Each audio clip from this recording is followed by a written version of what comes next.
بسم اللہ الرحمن الرحیم۔ یہ کربلا کا سفر ہے جو اب بھی جاری ہے۔ یہ ایک بیٹی یہاں لشکروں پہ بھاری اور 86 سال قید کی انہیں سزا ہے۔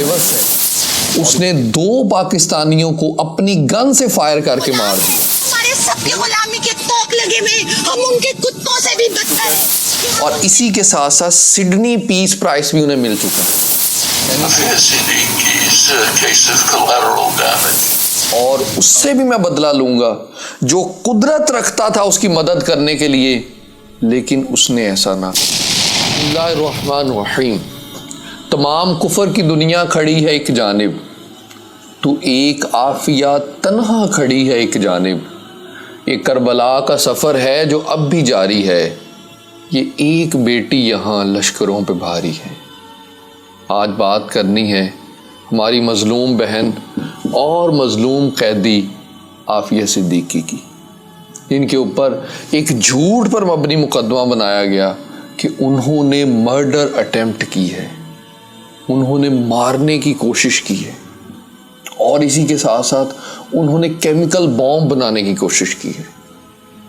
یہ ہے ہماری بیٹی کے اوپر مقدمہ، اور اندازہ یہ کیجئے کہ ان کی پی ایچ ڈی ہے learning by imitation by childrens, کہ بچے بڑوں کو دیکھ کر ان کی تقلید کرتے ہوئے کیسے سیکھتے ہیں، اس چیز کے اندر ان کی پی ایچ ڈی ہے۔ ایک بندہ جس کی ایجوکیشن کا کوئی لینا دینا کیمسٹری کے ساتھ نہیں ہے، how you can expect that she would be baking a bomb of chemical, اور اس طرح سے کیسے پاسبلٹی ہے؟ لیکن اس کے باوجود اسی انداز کے اندر ان کے اوپر ظلم ڈھایا گیا، اور 86 سال قید کی انہیں سزا سنائی گئی، اور اس کے بعد انہیں ایک ایسی جیل میں رکھا گیا جسے وہ خود جہنم کا گڑھا کہتے ہیں، کارڈز ویل جیل۔ اس جیل کے اندر انہیں رکھا گیا، اور اب سینیٹر مشتاق اور ان کی بہن جب انہیں ملنے کے لیے پہنچے تو اس وقت انہیں ہتھ کڑیاں ڈال کر لایا گیا، اور اسی کے ساتھ ساتھ ایک موٹے شیشے کی دوسری طرف انہیں کھڑا کیا گیا اور فون کے اوپر 2.5 گھنٹے کی ملاقات کروائی گئی۔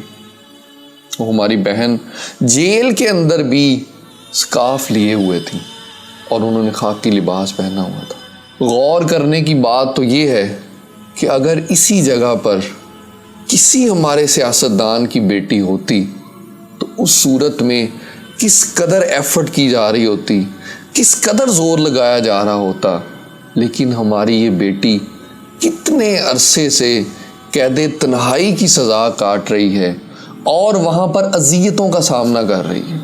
ابھی میں آپ کے سامنے ایک تقابل پیش کرتا ہوں۔ ہماری بہن کے اوپر مقدمہ کیا ہے کہ انہوں نے مرڈر اٹیمپٹ کی، مارنے کی کوشش کی، اور آئیے اب میں آپ کو ایک امریکی لونڈے کی بات سناتا ہوں۔ اس شخص نے، جس کا نام ریمنڈ ڈیوس ہے، اس نے 2 پاکستانیوں کو اپنی گن سے فائر کر کے مار دیا، 2 لڑکوں کو قتل کر دیا، اور اسی کے ساتھ ساتھ جب اس نے اپنے وزارت خانے کو کال کی اور ان کی گاڑی اسے لینے کے لیے آئی، اس گاڑی نے آتے ہوئے ایک اور نوجوان کو اپنی گاڑی کے نیچے کچل دیا۔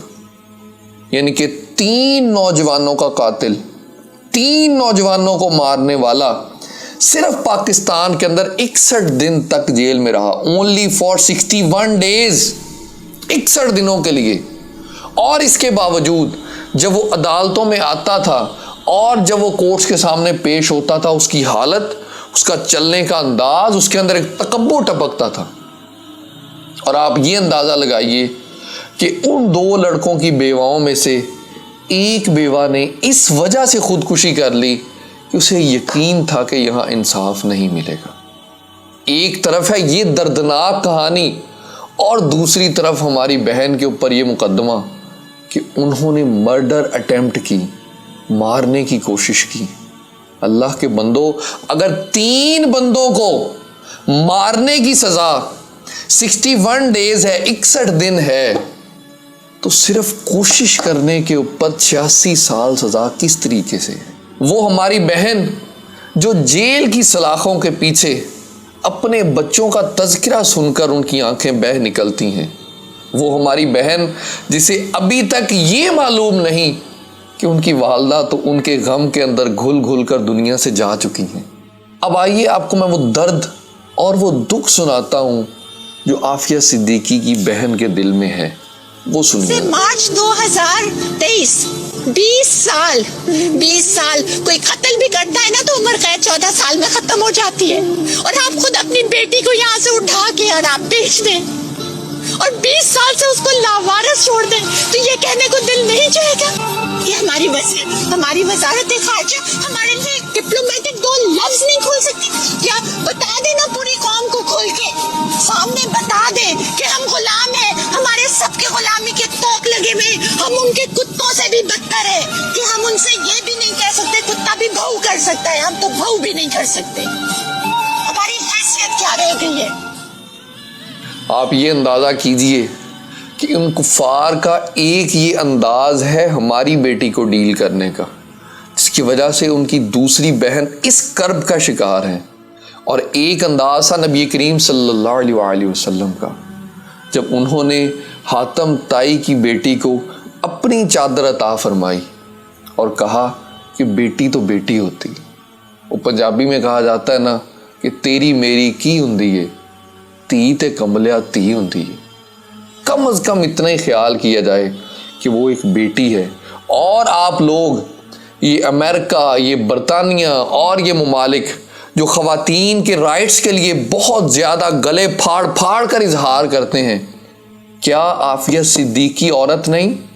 عورت مارچ والی وہ تمام عورتیں بتائیں کہ عافیہ صدیقی عورت نہیں؟ وہ لبرل لوگ جو عورتوں کے حقوق کے لیے بڑی آواز اٹھاتے ہیں، بتائیں کہ عافیہ صدیقی عورت نہیں؟ یا آپ نے صرف اپنی خاص ان عورتوں کے لیے آواز اٹھانی ہے جو اسلام کی بنیادوں کے اندر نقصان پہنچانے کی کوشش کرتی ہوں؟ صرف ان عورتوں کے لیے آواز اٹھائی جائے گی، اس کے علاوہ کسی اسلام کی بیٹی کے لیے آواز نہیں اٹھائی جائے گی۔ اور اسی کے ساتھ ساتھ امریکن صحافی، فلاسفر، لنگوسٹک کے اندر ان کا ایک نام ہے اور انہیں امریکہ کی زبان کہا جاتا ہے، جن کا نام نوام کومسکائے ہے، اور وہ کوئی عام آدمی نہیں۔ انہیں نیوکلیئر ایج پیس فاؤنڈیشن کی طرف سے بھی ایوارڈ مل چکا ہے، اور اسی کے ساتھ ساتھ سڈنی پیس پرائز بھی انہیں مل چکا ہے۔